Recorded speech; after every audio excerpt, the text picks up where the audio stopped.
کی گئیں, دارالعلوم میں بھی پیدا کی گئیں, مرکز کے رہنے والوں میں بھی پیدا کی گئیں. کچھ اچھے لوگ بھی تھے, ان کو غلط فہمی کا شکار بنا دیا گیا.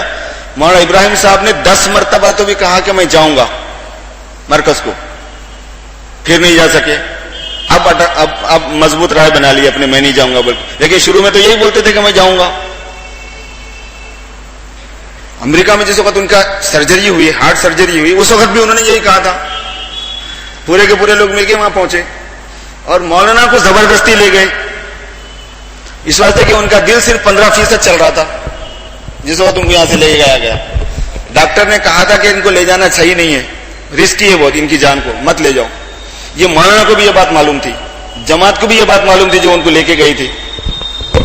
وہاں امریکہ کے ڈاکٹر نے مجھ سے یہ بتایا کہ اگر یہ بات یہاں ہوتی تو یہ پوری کی پوری جماعت اندر ہوتی بولے, کیونکہ جیل ہو جاتی ہے کہ آپ کسی کی جان سے کھیلے, کیسا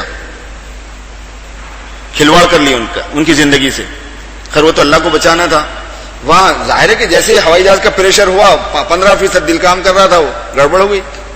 وہاں جاتے ان کو ایڈمٹ کرنا پڑا دواخانے, اور ان کی سرجری کون کرا ہارٹ کی؟ جو مولانا صاحب کے خاص خادم ہیں انہوں کرے. خرچہ کتنا آیا؟ $5 لاکھ خرچہ آیا اس پہ. یہ لوگ $1 نہیں دیے, بشمول حضرت مولانا کے, انہوں بھی $1 نہیں دیے. اب ان کے پاس نہیں تھے ہوں گے یا تھے نہیں دیے, کیا ہے واللہ عالم. $1 نہیں دیے. ساری مصیبت اس پہ آئی مولانا کے خادم پہ. خیر انہیں بھی نہیں دیا اس واسطے کہ وہاں ٹھیک ہے ایسی, مگر اس کا کیریئر متاثر ہوا. دواخانے والے بولے تم ایسی حرکت کر دی, ایسا کیسا, جس کی تم ذمہ داری نہیں لے سکتے تھے اس کو آپ داخل کیسا کریں, اس کی سرجری کیسا کریں, بلکہ دواخانے والے اس کے پیچھے پڑے. یہ سب میری چونکہ ان سے دوستی ہے, انہوں نے میرے کو بتایا سے تفصیلات ہیں. یہ اس موقع پر حضرت نے بار بار یہ کہا کہ میں جاتے ہی نظام الدین جاؤں گا. مولانا صاحب سے بات ہوئی 2 مرتبہ ان کی, حضرت نے مزاج پرسی کی, فرمایا کہ جیسے میری طبیعت چلنے پھرنے کے قابل ہو جائے گی میں آ جاؤں گا وہاں پہ. اس سے پہلے بھی بولے, اس سے پہلے بھی بولے. وہاں سے آنے کے بعد حضرت مولانا صاحب پھر گئے تھے بلانے کے واسطے. سب ہوا سو ہے, لیکن درمیان میں کچھ چیزیں ایسی ہوتی ہیں کہ بہت لوگوں کو بات نہیں معلوم رہتی ہے کہ کیا قصہ ہوا, کیا کہانی ہوئی. اب سیدھے سادھے بھولے بھالے آدمی کو اگر کوئی ڈرا دیا, دھمکا دیا, وہ ڈر جاتا. بولے مسجد میں دکھنا نہیں, ٹانگ ٹوڑتے وہ تو آپ آتے. پھر کیا ہوا ان کے ساتھ, کیا نہیں ہوا, اللہ کو معلوم ہے. سیدھے لوگ ہیں, بولے لوگ ہیں, اللہ والے لوگ ہیں. ایسے میں ہمیں کیا کرنا ہوتا ہے میرے دوستو؟ جو بات اصل آپ کو ایک عرض کرنا چاہتا ہوں میں, وہ یہ ہے کہ میری عقیدت محبت کسی سے بھی ہو سکتی ہے, لیکن مجھے کرنا کیا ہے. سمجھ میں آ گیا نہیں آ گیا؟ ہو سکتا ہے کچھ لوگوں کو مولانا صاحب سے مناسبت کم ہو, مولانا ابراہیم صاحب سے زیادہ ہو, ایسے بہت لوگ ہیں. لیکن اس کی وجہ سے جو امام ہے اس کی اطاعت کرنے کے بجائے جو مقتدی ہے اس کی کریں گے. جو امام ہے اتباع تو اسی کی ہوگی, اقتداء تو اسی کی ہوگی. جو امام ہے اس کو ماننا پڑے گا. جو اصل آدمی ہے اطاعت تو اس کی. ہماری ذمہ داری جو تبلیغ کا کام کرنے والے ساتھی ہیں, جو علماء کرام ہوں وہ یا دوسرے ہوں, ان کی ذمہ داری امیر کی اطاعت ہے. امیر نے ایسی کون سی نافرمانی کا حکم دے دیا ہے؟ اس نے تو کوئی نافرمانی کا حکم دیا نہیں. پھر اطاعت ضروری ہے. جس نے امیر کی اطاعت کی اس نے اللہ کے رسول کی اطاعت کی, جس نے اللہ کے رسول کی اطاعت کی اس نے اللہ کی اطاعت کی, جس نے اللہ کی بات مان لی وہ جنت میں داخل ہو گیا. ہمارے ذمہ تو امیر کی اطاعت ہے. ان سے ہوں گا اپنی جگہ پر رشتہ ہمارا. خود ہم جس وقت جاتے تھے نظام الدین کو مولانا ابراہیم صاحب کے پاس زیادہ بیٹھتے تھے. جیسے طالب علم استاد کے پاس زیادہ بیٹھتا, محتمم صاحب سے کم ملتا. مدرسے کا محتمم, مدرسے کا طالب علم جب مدرسے کو جاتا ہے تو بیٹھتا کس کے پاس زیادہ؟ مول صاحب کے پاس. ملتا کم کس سے؟ محتمم صاحب سے نہیں ملتا. اس کا مطلب یہ تھوڑی ہو گیا کہ محتمم سے بھی آگے ایک چیز ہو گئی مدرسے میں. ایسا تو نہیں ہوتا نا. تو ہم بھی ان کے پاس زیادہ بیٹھتے تھے, مگر ایسی صورتحال میں جب وہ وہاں پر نہیں ہے تو ہم اطاعت کیسے چھوڑ دیں گے, مرکز کیسے چھوڑ دیں گے؟ یہ سمجھنے کی چیز ہے ہم کو. دیکھو احترام اپنی جگہ پر ہوتا ہے, حکم اپنی جگہ پر ہوتا ہے. آپ علماء کرام ہیں, بیت المقدس کا بھی احترام ہے, بیت اللہ کا بھی احترام ہے. بیت المقدس بھی قابل احترام ہے, بیت اللہ بھی قابل احترام ہے, لیکن حکم بیت اللہ کے ساتھ ہے. دوسری مسجد بیت اللہ کے ساتھ حکم ہے, بیت المقدس کے ساتھ نہیں. کوئی بیت المقدس کا طواف کر کے آ جائے گا کہ میں تو حج کر کے آ گیا, حج نہیں ہوگا اس کا. روزے کو کوئی آ کے طواف کرے بیت اللہ کا نہ کرے تو بھی حج نہیں ہوگا, سب کو معلوم ہے. حالانکہ روزہ بیت اللہ سے بھی زیادہ بڑا ہے, سرکار کے وہاں موجود بنفس نفیس ہونے کی وجہ سے. یہاں اللہ پاک بنفس نفیس ہوتے نہیں, وہاں سرکار بنفس نفیس ہیں, اس لیے روزے کی حیثیت زیادہ ہے. علماء نے لکھی ہے بات. مگر اس کا طواف کریں گے تو حج نہیں ہوگا. کسی چیز کا تقدس, کسی چیز کا احترام, کسی چیز کا تعلق اپنی جگہ پر ہے, حکم اپنی جگہ پر ہوا کرتا ہے. مرکز کو چھوڑنا, مرکز سے وابستگی نہیں رکھنا, امیر کو چھوڑنا, امیر کی اطاعت نہ کرنا, اس کی اجازت نہیں دی جا سکتی. وہ تو دشمن کامیاب ہو جائے گا جس دن یہ کام ہو جائے گا. وہ تو چاہتا ہی یہ تھا, چاہتا ہی یہ ہے. بے پناہ پیسہ لٹایا جا رہا ہے, بے پناہ دولت لٹائی جا رہی ہے, بے حساب خرچہ کیا جا رہا ہے اس کے اوپر, اس کو معلوم ہے. اس لیے امیر کی اطاعت بہت ضروری ہے. عالم کا امیر ہے اور اپنی ذات کے اعتبار سے میرے دوستو بہت ہی بڑی نسبت ہے, بہت قابل احترام.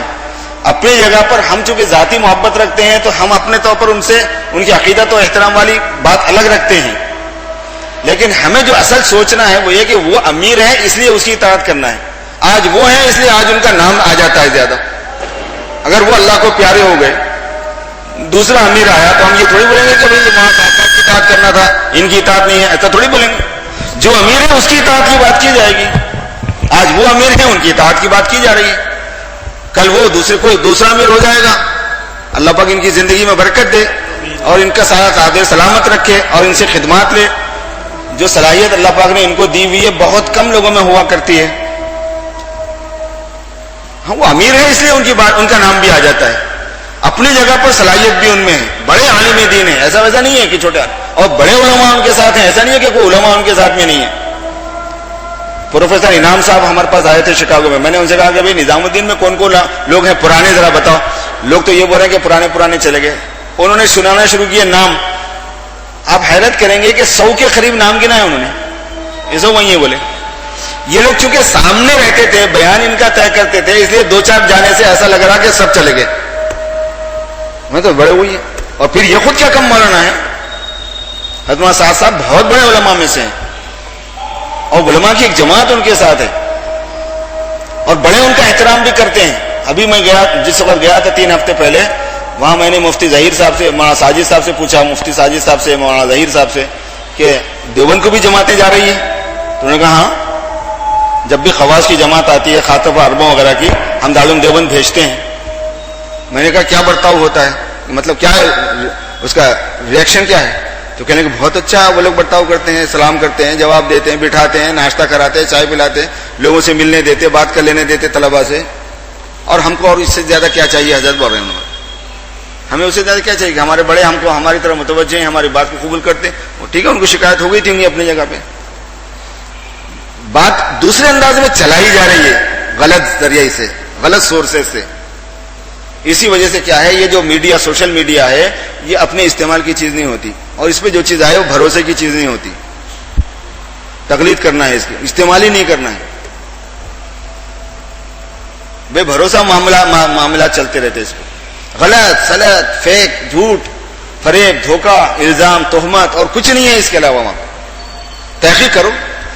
بڑے بڑے علماء کرام ہیں, آپ حضرات سے سب سے زیادہ بہترین حل اس کا یہ ہے کہ کسی بھی قسم کا شبہ ہو, چلے جاؤ. نظام الدین کتنی دور ہے یارو, جاؤ نا.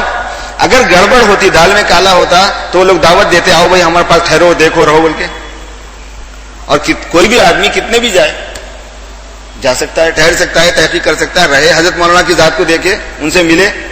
جو نسبت ہے ان کو, ان کے باوا کو, ان کے دادا کو, ان کے پردادا کو, اللہ نے جو اس خاندان کو قبول فرمایا, ان کی جو بزرگیاں ہیں, ان کی جو ولایت ہے, ان کی مستورات اور عورتوں کی جو ولایت اور بزرگی ہے, وہ دوسری جگہوں پر مردوں میں نظر نہیں آتی.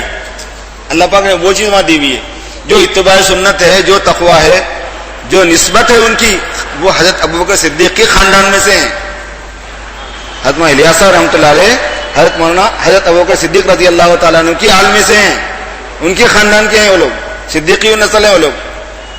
اور پھر پورا کا پورا خاندان, اور وہ بھی ابھی نہیں, پشتہا پشت سے. مفتی مظفر صاحب کے زمانے سے ان کی تاریخ ہسٹری محفوظ ہے. شاہ عبد العزیز صاحب کے جو شاگرد مفتی مظفر صاحب, وہاں سے ان کے حالات, کاندلا کے بزرگوں کے جو حالات, خاندانی حالات کتابوں میں لکھے ہوئے ہیں. ایک بڑی چیز ہے بہت. وہ اللہ نے اس وجہ سے ان لوگوں کو قبول کیا, ان سے کام لے رہے ہیں. ایسا تھوڑی ہوگا کہ بھئی ایسا ہو گئی, یہ ایسا کر دیا, ویسا کر دیا, ایسا یہ غلطی ہے, وہ غلطی ہے, ایسا نہیں. خیر ہم عصمت کے بھی قائل نہیں, ہم معصوم ہیں بول کے نہیں بول رہے. غلطی ہوئی تو ہوئی ہوں گی. انہوں نے کہا کہ اگر ہم سے بیان میں کوئی غلطی ہو گئی, معافی چاہتے ہیں, قصہ ختم, معذرت کرتے ہیں, رجوع کر لیتے ہیں اپنی بات سے, بات ختم ہو گئی. اب یہ لوگ ہیں, ان لوگوں کے طریق دوسرے انداز کے تھے بالکل.